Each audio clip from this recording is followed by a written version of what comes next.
Hello everyone. ఈరోజు మా ఇంట్లో ఏం కర్రీయో తెలుసా? శనగపప్పు పాలకూర అయితే చేశానన్నమాట.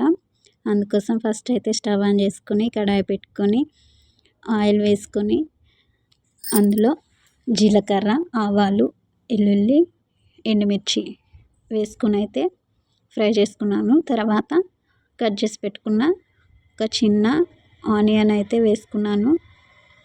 ఆనియన్ వేసుకున్న తర్వాత పచ్చిమిర్చి, కరివేపాకు యాడ్ చేసుకున్నాను.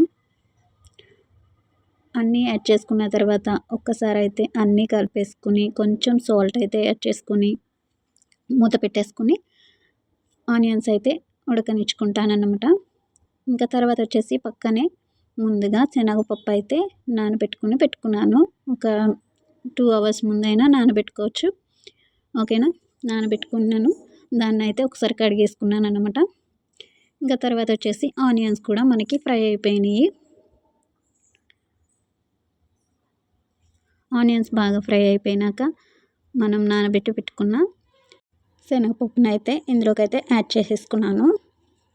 యాడ్ చేసేసుకొని మొత్తం అంతా కలిసేటట్టుగా ఒకసారి అయితే కలిపేసుకున్నాను. కలిపేసుకున్న తర్వాత శనగపప్పు ఉడికేంత వరకు కూడా మూత పెట్టుకొని ఉడికించుకోవాలన్నమాట.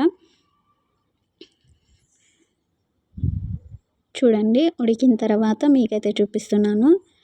శనగపప్పు ఆల్రెడీ నానబెట్టుకున్నాం కాబట్టి తొందరగానే ఉడికిపోతుంది. తర్వాత ఇందులోకి అల్లం వెల్లుల్లి పేస్ట్, కొంచెం పసుపు యాడ్ చేసుకొని 2 పచ్చివాసన పోయేంత వరకు కూడా వేయించుకోవాలి. అల్లం వెల్లుల్లి పేస్టు, పసుపు కూడా పచ్చివాసన పోయేంత వరకు వేయించుకొని ఒకసారి అయితే మూత పెట్టేసుకొని ఉడకనిచ్చుకోవాలి. చూడండి, ఇక ఉడికిన తర్వాత అయితే మీకు చూపిస్తున్నాను.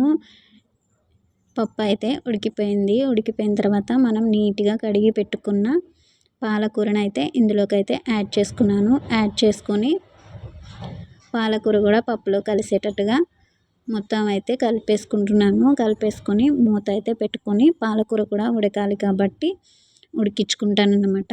ఇంకా మన ఛానల్ వచ్చేసి భవానీ నేరేడుమిల్లి వ్లాగ్స్ అండి. ఎవరైనా మన ఛానల్ ఫస్ట్ టైం చూస్తున్నట్లయితే ప్లీజ్ సబ్స్క్రైబ్ చేసుకోండి. మన ఛానల్ చూస్తూ కూడా సబ్స్క్రైబ్ చేసుకొని వాళ్ళు ఎవరైనా ఉంటే వెంటనే సబ్స్క్రైబ్ చేసేసుకోండి.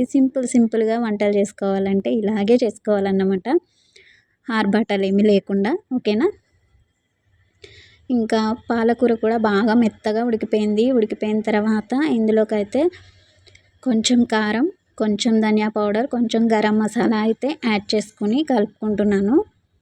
ఈ విధంగా కలుపుకొని ఒక 2 మినిట్స్ మూత పెట్టి ఉడకనిచ్చుకుంటే మన పాలకూర శనగపప్పు కర్రీ అయితే రెడీ అయిపోయినట్టేనండి. మన కర్రీ అయితే ఇక రెడీ అయిపోయింది. మీకు ఎలా అయితే అనిపించిందో, వీడియో నచ్చినట్లయితే మాత్రం వీడియోకి ఒక లైక్ ఇవ్వండి. ఓకేనా, థ్యాంక్ యూ, బాయ్ మరి.